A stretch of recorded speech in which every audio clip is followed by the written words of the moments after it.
Hai teman-teman, rekan-rekan semua, pada kesempatan ini saya ingin membagikan Anda sebuah ilmu yang keren yang saya dapatkan dari latar belakang saya di psikologi, sebuah alat untuk mengenali kepribadian Anda, juga orang-orang di sekitar Anda. Alat ini biasanya dikenal dengan 4 huruf yang disingkat menjadi MBTI.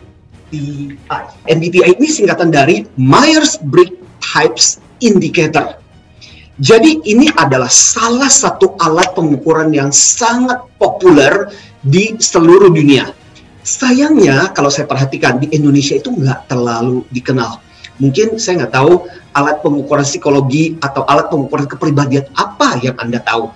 Ada yang namanya DISC, ya nggak, Personality Plus, ada yang namanya Big Five, ada yang namanya 16PF, ada yang namanya EPPS, ada macam-macam alat tes, Enneagram dan sebagainya. Nah, kali ini juga salah satu alat yang sebenarnya sangat populer dan dipakai untuk membedah. Istilah saya adalah untuk mengenali karakter diri kita dan membaca orang-orang di sekitar kita. Tujuannya supaya setelah tahu tentang kemampuan kelebihan kita, kita bisa optimalkan, begitu juga dengan orang lain. Nah, jadi MBTI ini sebenarnya udah dimulai lama sekali, hampir seabad lebih. Tepatnya di sekitar tahun 1917, bayangkan, oleh seorang ibu namanya adalah Catherine Briggs. Dia nggak punya latar belakang psikologi, tapi dia tertarik untuk mengetahui tentang kepribadian, tentang karakter orang. Sayangnya nggak terlalu banyak ilmu yang membahas tentang kepribadian orang. Nah, di tahun sekitar 1920-an, ada seorang ahli psikologi analitis yang terkenal, yaitu Carl Gustav Jung. Mulailah dia menulis, mulailah pemikirannya mulai dibukukan tentang bagaimana dia membagi-bagi karakter orang, kepribadian orang secara berbeda-beda. Nah, kemudian akhirnya Catherine bersama dengan anak putrinya, yaitu Isabel Briggs Myers. Kemudian ibu dan anak ini tertarik untuk menggali lebih lanjut dari teori yang dikemukakan oleh Carl Gustav Jung. Nah, dari situlah sejak tahun 1920-an dan 20 tahun lebih secara intensif mereka mulai mengembangkan dan mulai meneliti dan mulai mempelajari sebenarnya kepribadian orang itu seperti apa sih, kecenderungan orang itu seperti apa sih. Dan dari hasil mereka itulah mereka menyusun item-item perbedaan-perbedaan antara satu dengan yang lain. Sehingga pada masa Perang Dunia Kedua, alat ini mulai diuji cobakan. Misalnya pada saat ketika merekrut militer, tentara, dan sebagainya, alat ini mulai dicobakan. Dan setelah Perang Dunia Kedua selesai, alat ini semakin intensif dipakai untuk melihat apakah alat ini valid atau tidak, reliable, nggak bisa dipakai, bisa diandalkan atau tidak, kalau di dalam istilah pengukuran kepribadian. Hingga akhirnya di tahun 1956 yang namanya Educational Testing Service mengakui MBTI sebagai alat resmi yang bisa dipakai untuk mengenali kepribadian seseorang. Nah, sejak itulah secara resmi yang namanya MBTI itu dipakai untuk mengenali orang. Salah satu pertanyaan yang seringkali muncul adalah begini, terus apa perbedaan MBTI ini dengan alat ukur kepribadian yang lainnya yang mungkin teman-teman atau rekan Bapak Ibu sudah tahu? DISC misalnya, Enneagram, 16PF, macam-macam tes seperti itu. Nah, kalau Anda sudah mengetahui alat ini, bagus. Jadi jangan bingung, jangan menjadi kacau karena merasa, aduh jangan deh, kan saya sudah pernah belajar tentang yang namanya DISC. Gambarannya adalah seperti ini. Kalau di dalam ilmu psikologi, kan intinya sebenarnya adalah kita sedang ingin membedah manusia. Anggaplah ini adalah menggambarkan tentang wilayah seseorang yang ingin kita ketahui, dan ini adalah wilayah kepribadian seseorang. Bayangkan ranahnya seluas seperti ini. Nah, kita nggak akan pernah bisa punya alat yang bisa langsung cepat memotret dan semua ini tergambarkan, kecuali alat itu sakti banget. Jadi misalnya contoh MBTI itu memotret bagian di sini, maka muncul MBTI.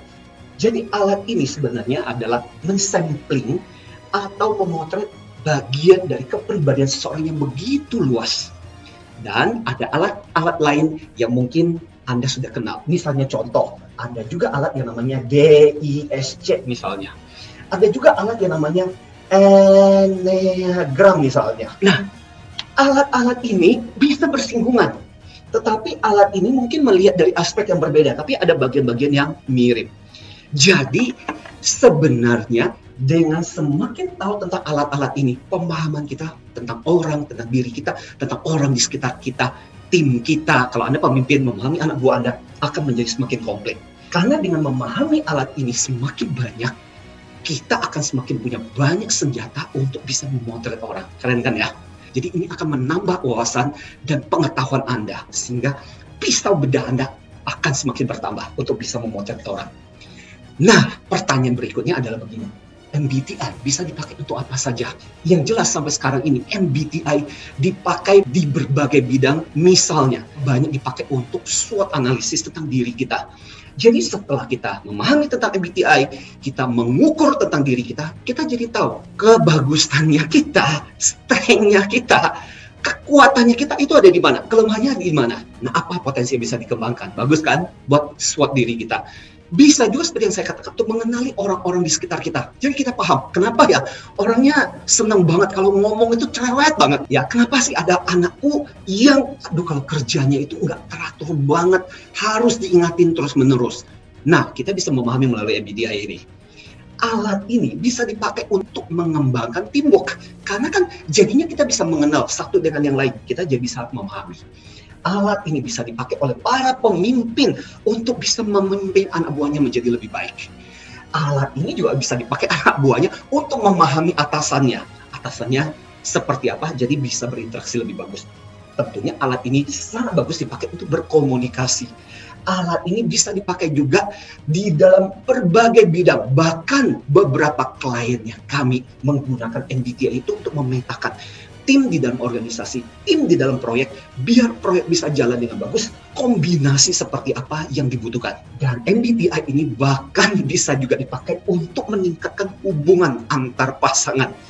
Karena kadang-kadang konflik, problem bisa terjadi karena perbedaan di dalam tipe MBTI ini. Oke ya, menarik ya. Makanya belajar MBTI membuat kita menjadi semakin luar biasa, jadi kita bisa paham tentang bagaimana cara kita berinteraksi dengan orang lain. Nah, tantangan terbesar sekarang ini adalah apa dan bagaimana caranya kita menggunakan MBTI ini. So, yang jelas ada do dan don'ts-nya. Apa yang boleh dan apa yang tidak boleh setelah kita belajar MBTI ini. So, sejak awal saya akan mengingatkan Anda karena hati-hati dengan MBTI ini juga. So, apa yang tidak boleh dulu? Pertama-tama, jangan menggunakan MBTI untuk excuse. Jadi setelah tahu tentang tipe MBTI, loh, aku kan tipenya kayak begini, lu mesti maklum dong. Nggak boleh. Atau yang kedua, MBTI dipakai untuk melabel orang, untuk menghakimi orang. Benar deh. Makanya orang itu seperti itu, benar tipenya kayak gitu, makanya gitu. Nah, itu nggak boleh. Ya, usahakan untuk menghindari itu. MBTI bisa dipakai untuk apa? Nah, ini do-nya. Untuk memahami orang tua, jadi paham tentang bagaimana sifat perilaku anaknya dengan MBTI. Bisa nggak? Bisa. Pimpinan menggunakan ini untuk memahami anak buahnya. Bisa. Dan memahami untuk di dalam tim supaya nggak terjadi konflik. Itu menggunakan MBTI itu keren banget. Dan MBTI juga dipakai akhirnya supaya apa? Supaya kita tahu apa yang harus bisa kita lakukan untuk mengembangkan seseorang menjadi lebih bagus. Itu menggunakan MBTI. Nah, saya yakin setelah mendengarkan tentang hal ini, pasti Anda tertarik, pasti Anda jadi mengerti, oh oke, itu toh MBTI. Nah, yang jelas MBTI itu mengukur apa? MBTI mengukur kecenderungan. Kecenderungan itu adalah sesuatu yang Anda lebih suka. Misalnya contoh, kan ada orang yang sukanya makan ikan, daging. Ada yang nggak suka, ada yang senangnya makannya sayur misalnya, cenderung vegetarian misalnya. So, ini soal pilihan, soal kecenderungan. Ini bagian dari kehidupan kita dan banyak. Ada yang suka menulis dengan pensil, ada yang suka menulis dengan bolpen. Misalnya contoh. Jadi itu sebenarnya kalau diminta Anda untuk melakukan keduanya bisa nggak? Bisa. Cuman Anda lebih nyaman untuk salah satunya. Jadi itu adalah bagian kecenderungan yang di dalam MBTI itu akan betul-betul digali lebih lanjut. Akan dieksplorasi supaya kita bisa tahu bagaimana cara kita mengoptimalkan. Seperti yang saya katakan, MBTI nggak bisa mengukur semua. Jadi terlalu berlebihan juga kalau dikatakan, MBTI dong, MBTI. Ada keterbatasan, tapi bukan berarti MBTI buruk. MBTI punya sisi yang luar biasa untuk mengungkap kepribadian seseorang. Makanya, kalau kita perhatikan jurnal penelitian, banyak juga yang menggunakan MBTI sebagai salah satu dasar penelitian tentang sifat, ciri, tipe manusia. Nah, Sekarang bagian berikutnya adalah mari kita bicara mengenai apa sih sebenarnya yang diukur oleh MBTI. Biasanya saya mengatakan MBTI itu mengukur E, I, G, sama L. Jadi ada 4 dimensi yang diukur oleh MBTI. Dimensi pertama yang diukur MBTI adalah namanya energi. Energi itu bicara bukan apakah Anda kuat, perkasa atau enggak, bukan. Tapi bagaimana Anda mendapatkan energi. Apakah Anda fokusnya ke dalam ataukah keluar. Faktor yang kedua atau dimensi yang kedua yang diukur oleh MBTI namanya information processing. Bagaimana Anda mendapatkan informasi atau mengolah informasi itu. Ada yang senang dengan sesuatu yang nyata, jelas, terukur. Ada yang senang agak sedikit konseptual, abstrak. Iya nggak? Suka dengan ide. Dimensi yang ketiga adalah yang disebut dengan decision making. Bagaimana caranya Anda membuat keputusan. Apakah menggunakan otak Anda atau menggunakan hati Anda? Dimensi yang terakhir, apa itu? Lifestyle. Ini bukan bicara apakah gaya hidup keren dan sebagainya, bukan. Tapi bicara mengenai ada orang yang hidupnya serba teratur, jelas, sistematika. Ada orang yang dia lebih senang spontan, fleksibel. Nah, Anda termasuk yang mana? Nah, dalam hal ini, di dalam workshop yang kita adakan ini, di dalam pembelajaran yang keren, spektakuler, dan memberikan banyak insight untuk peserta kita biasanya. Disitulah kita akan belajar bagaimana dari energi itu kita mendapatkan ada orang yang ekstrovert dan orang yang disebut dengan introvert. Orang yang mengarahkan energi yang keluar dan orang yang mengarahkan energinya ke dalam. Dari dimensi yang kedua, kita mengenali ada orang yang ketika melihat sesuatu, dia senang harus jelas, konkret. Kita kenal manusia yang namanya sensing. Ada orang yang senang abstrak, nggak jelas, lebih berupa ide, konsep pemikiran. Ini yang kita sebut sebagai intuition atau disingkat N. Lantas, dari bagaimana setelah informasi itu diperoleh dan Anda mengolah, ada yang mengolahnya ke atas, ke otak, maka kita mengenal manusia thinking, pemikir. Ada yang mengolahnya di perasaan. Rasa-rasanya, perasaan gue sih gitu. Biasanya orang ngomongnya kayak gitu. Maka kita mengenal manusia F, feeling. Dan terakhir, dari cara dia mengatur, lebih senang keteraturan sistematika atau lebih suka yang spontan, kita mengenal lifestyle. Ada orang yang kita katakan sebagai orang J, itu yang sistematis jelas. Dan ada orang yang kita sebut sebagai P, yang lebih senang spontanitas, fleksibel. Nah, di dalam workshop menyangkut MBTI yang biasanya kita berikan kepada para leaders, para orang tua juga bisa belajar, terutama khususnya mereka yang memimpin tim, ini penting banget.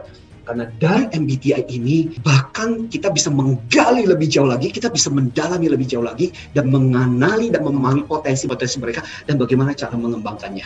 Yuk, saya mengajak Anda, saya menantang Anda untuk mendalami tentang MBTI ini. Karena ini adalah salah satu ilmu yang seperti yang saya katakan sudah sangat terkenal di dunia, tapi di Indonesia nggak terlalu banyak memahami.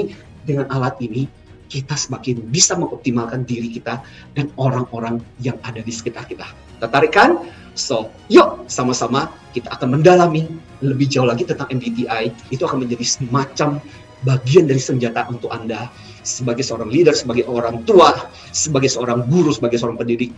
Itu akan memperlengkapi Anda dengan pisau analisa manusia yang semakin luar biasa. Dari saya, Anthony Dio Martin. Salam antusias.